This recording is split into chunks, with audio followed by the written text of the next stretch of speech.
50% is the estimated rate of cashew nut production in Africa.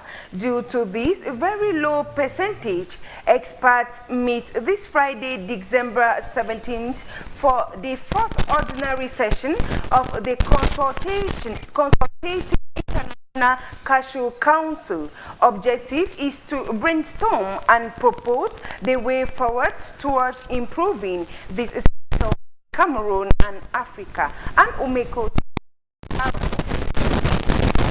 Statistics of cashew nut production stands at just about 5% in Africa as a whole.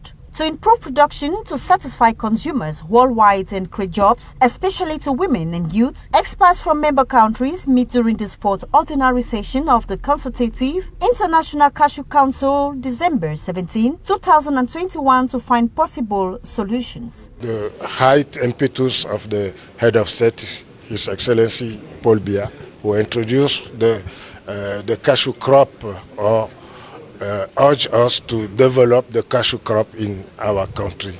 And this fourth session of experts is aimed to give the opportunity for the experts to examine the strategic plan 2022-2026, to set up technical committee, and to look at the pending admission of a country like Cambodia and Zimbabwe. There are still some challenges that the sector of cashew nut production face, limiting a reasonable standard of production in Africa.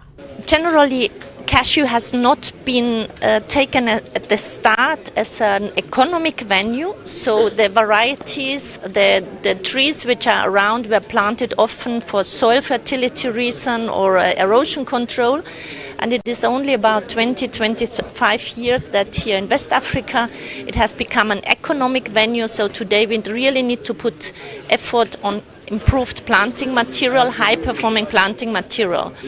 Secondly, if we don't take care of in-country processing, we lose all the value of the crop, which then goes outside. The opening of the fourth ordinary session with experts of Consultative International Cashew Nut Production Council is chaired by the Minister of Agriculture and Rural Development. Resolutions are waited on December 30th as experts representing member states brainstorm on how to ensure sustainability and industrialization in the subsector. Still in connection to the fourth ordinary session of the Consultative International Cashew Product Council, the Minister of Agriculture and Rural Development, Gabriel Bairobe, appreciates this move to improve the quality and quantity of cashew nut production in Cameroon and Africa as a whole. Let's now take a listen to the Minister in an excerpt carefully selected by Anne Umeko. We think that the cashew subsector is very important for our country because this subsector increases the income of a rural population. This subsector contributes to food security, and this subsector contributes for the protection of environment.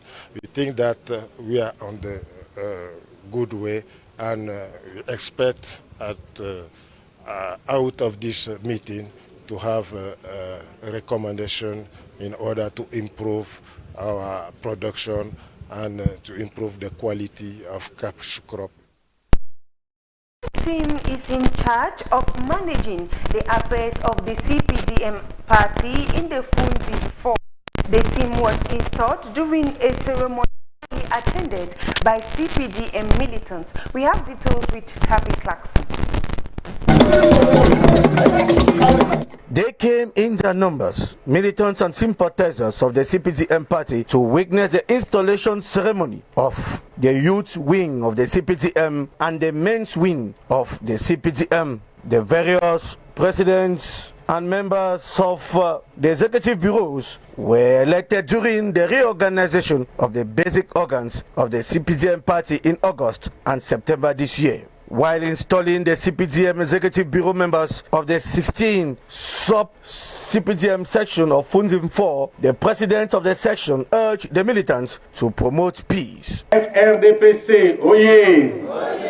OGRDPC, oyez! Colbia, oyez! It's just we came to ask the president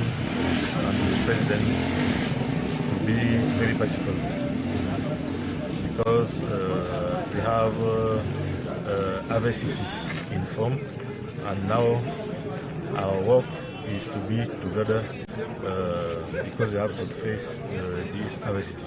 Peace, social cohesion, and fighting to bring in new militants into the CPDM party are some of the challenges awaiting the new executive bureau members. Fanfare and merry-making characterized the event as a traditional band was there to add some color to the ceremony.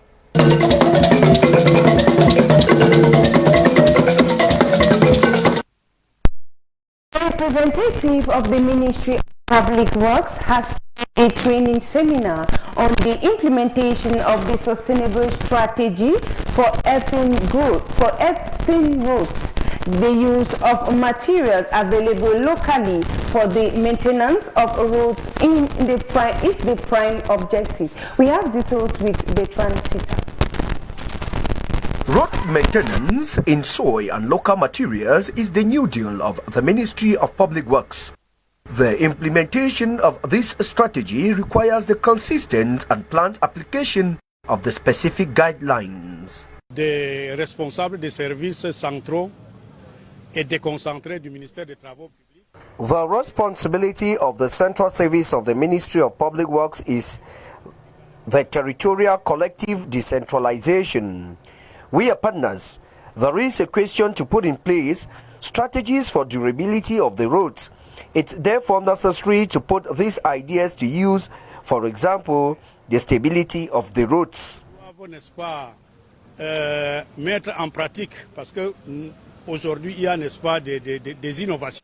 In order to implement the set recommendations for such roadworks, the Ministry of Public Works organized with its decentralized service staff, the municipalities and regional councils this seminar to maintain the condition of roads in major cities in the country. Ajouter des produits qui peuvent être des liants hydrauliques, tels que le ciment.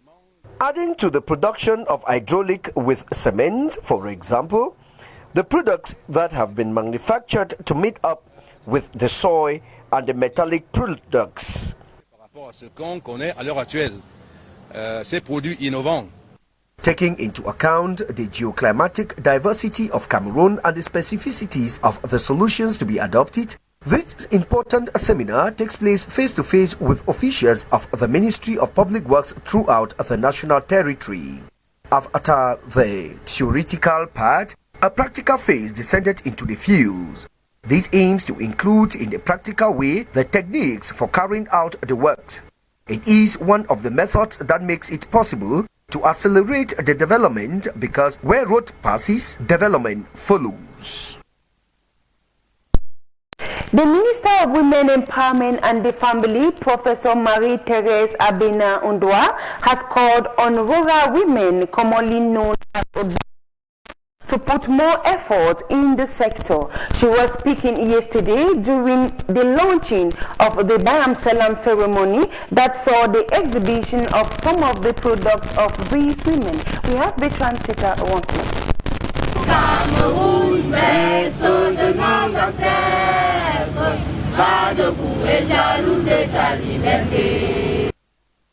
Empowering rural women who make their living through petty businesses, commonly known as Bayam Salam, is another responsibility of the government of Cameroon. For this set of persons to become autonomous economically, there is need for this sector to be given a facelift. Always stood behind the Bayam Salam of Cameroon, because as you know very well, each of us comes from somewhere in a rural area, and each of us has a relative among this group. And if they were not here, we would not be eating in big cities.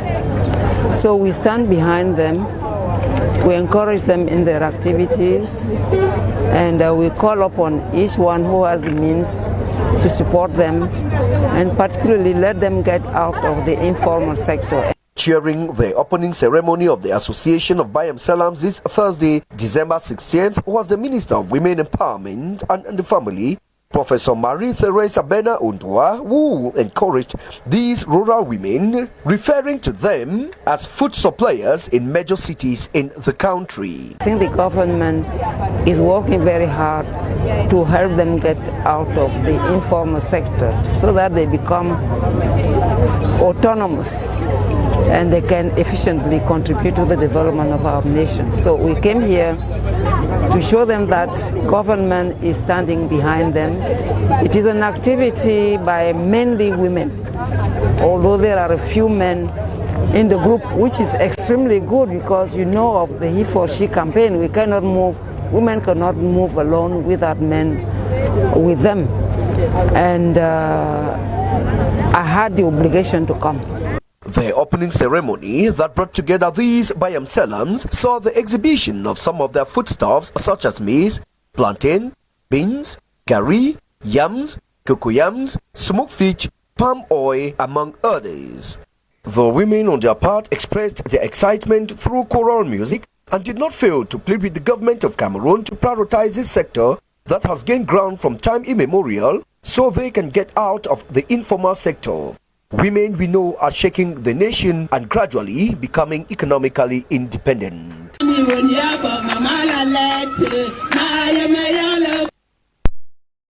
The development project of inclusive and resilient cities of the year 2016 to 2021 have been presented by the members of the local steering committee of the city contract, an initiative of the government. It was to bring out the state of works and review the annual budget work plan to be presented to the Minister of Housing and Urban Development. We have details in the following report.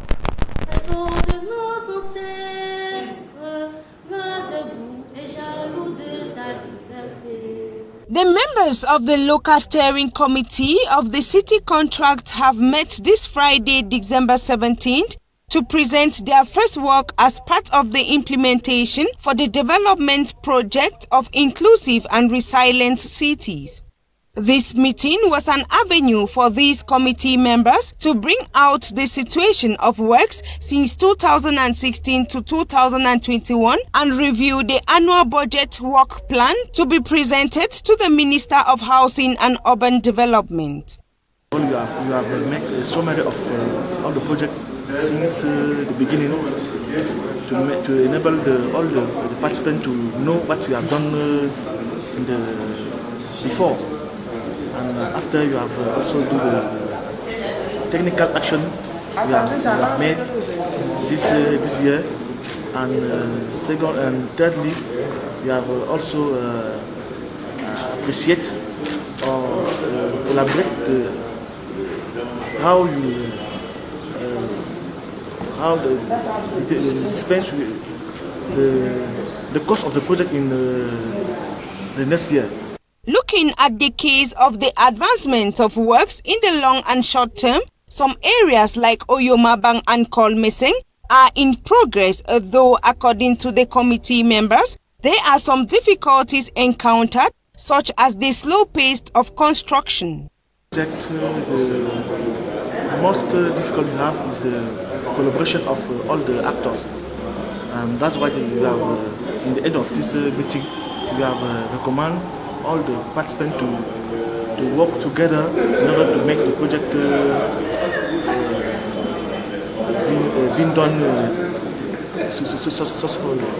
All the committee members are therefore called upon to come together and take up their individual tasks and work together for the speedy advancement of work for the development of resilient cities.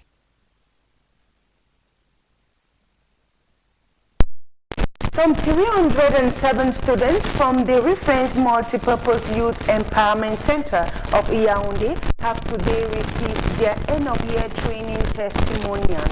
Chairing the official event, Youth Affairs and Civic Education Minister Mununa Foto, while congratulating them on the endless efforts they put in achieving the recorded successes, called on them to transform the acquired competencies into projects that will contribute to the development of the economy of the country, as Jeremy tells us in the following report.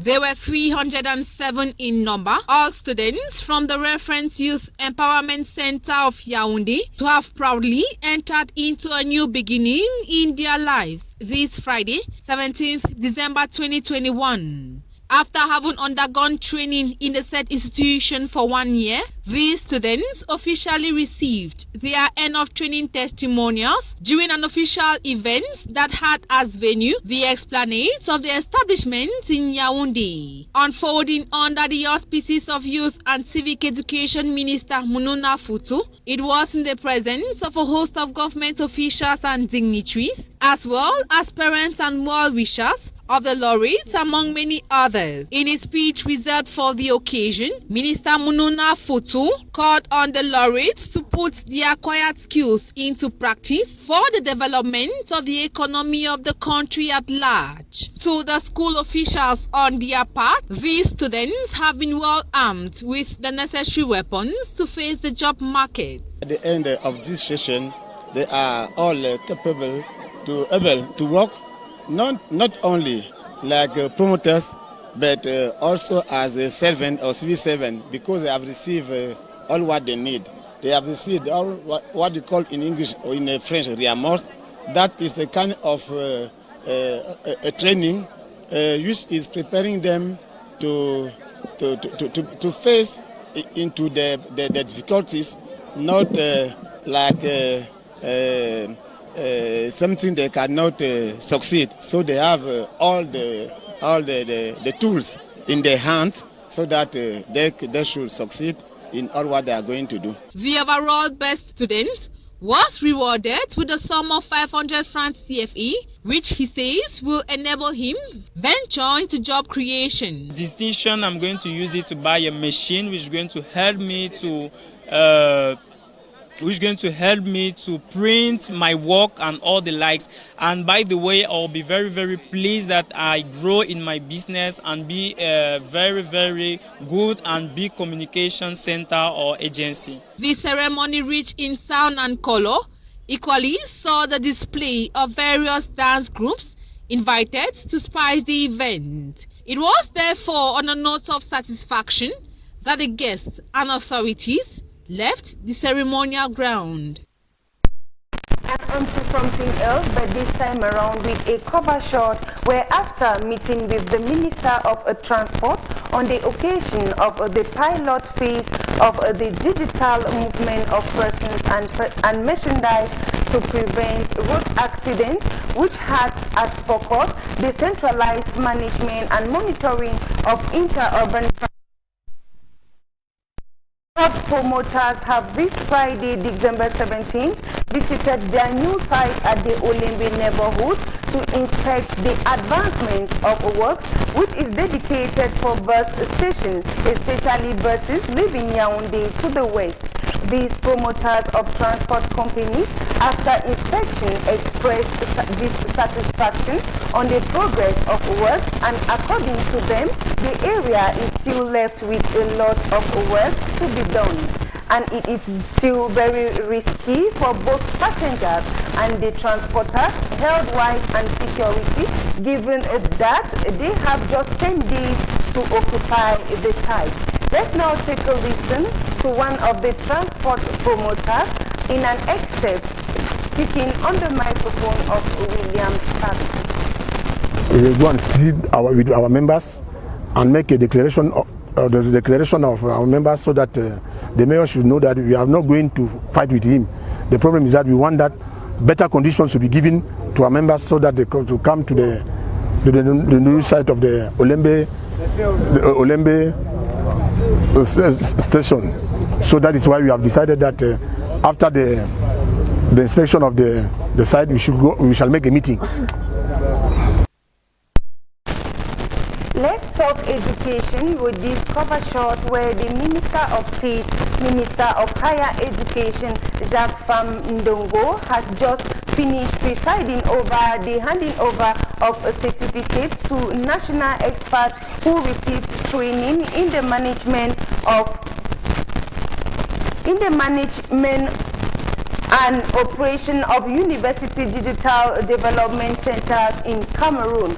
The rich didactic ceremony was punctuated by keynote presentation from the head of the Information System Unit, coordinator of the Software Services and Platform teams of the E-Learning National Higher Education Network Project, Dr. Amugu Ngunu, the head of the Network and Management of Computer Hardware Unit, coordinator of the Infrastructure and Hardware Equipment team of the E-Learning National Higher Education Network Project, Minister Nkwet B. Kanahan, the project manager of the contractor Sijong Telecom Engineering Company Limited, Ms.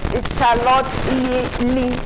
Both the Chinese partners and Cameroon government magnified the Sino-Cameroon cooperation and expressed their willingness to continue in the same direction. Let's now listen to the technical coordinator of the project and a certificate recipient shortly after today's ceremony in an excerpt carefully selected by Isaac Anglophone.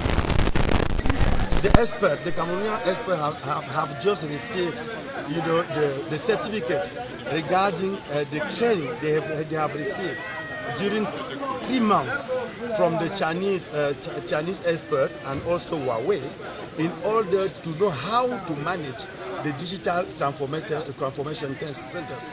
They have followed the program, the training regarding the infrastructure and the software. Actually, they are ready to go in order to manage technically the functioning of these IT centers. I learned campus network, which was mostly based on how the various universities will be connected, how like the various the devices that will be connected the various universities together, like the router, the switches, firewall, all those devices, how we are going to be controlling them for the system to work normally and work well. Yeah, so during this training, they taught how to configure all these devices together, like the router, switches, everything. We taught how to configure them, to connect them, and let them function properly. Ladies and gentlemen, if you're just joining us, you're watching the 6 p.m. English news over the Republican television. Let's now talk sports, where FAB Basketball Men's Club of Yaoundé has demolished Slack Basketball Club of Guinea by 81 points to 34 in the final of the West Conference to complete an unbeaten run in the qualification race to the 2022 Basketball African League. The Elite 16 tournament came to an end yesterday at the Yaoundé Multi-Purpose Sports Complex with the 3 representatives of the West Conference known. We have details with Isaac Ngongkom. It was a serious bashing for Slack Basketball Club of Guinea in yesterday's West Conference final of the Elite 16 tournament in Yaoundé. FAB Men's Basketball Club of Yaoundé dominated the entire game, leading by 21 points to 8 in the first quarter, 43-13 by halftime, 64-28 at the end of the third quarter, before finishing with a total of 81 points against 34 for Slack. This means FAB of Yaoundé is now focused on outdoing their past at the final phase of the Basketball Africa League next year. Nous avons les yeux déjà tournés pour la prochaine phase. Our focus is already towards the next phase. As you know, this year is more difficult and particular as the competition will be organized in 2 subgroups, Senegal and Egypt, divided into 6 teams each, and only 4 will qualify for the final round. For FAP to do better than our first participation, we need better preparation and organization to go as far as possible. Mieux s'organiser, mieux se préparer. There is still room for adjustment to be made in the squad that will be traveling to Dakar, Senegal. Je suis coach. Je vais d'abord me... We are going to work with the present squad and see if there is any need for reinforcement with new players. We may have to add 1 or 2 players to this squad. Faire appel à 1 ou 2 joueurs. The players are quite conscious of the task ahead. C'était une phase. We are going to the bar to be the best African team. We have to step up our game because the final phase will certainly be tougher. That goes without saying that we need more training, at least 4 times what we have been doing already. The second edition of the Basketball Africa League will be played in 2 host cities, Dakar in Senegal and Cairo in Egypt, from the 5th of March 2022. Each group shall comprise 6 clubs and only 4 will qualify for the last round of the competition. FAP of Yaoundé remain confident they can pull the surprise. And that was it for our 6 p.m. English news over the Republican television. Ladies and gentlemen, thanks for staying with us. Claude Mayo will be with you when it's exactly 8 p.m. for news in the French language. Today, do stay tuned in the company of interesting programs over Camde's television. Have a blessed weekend.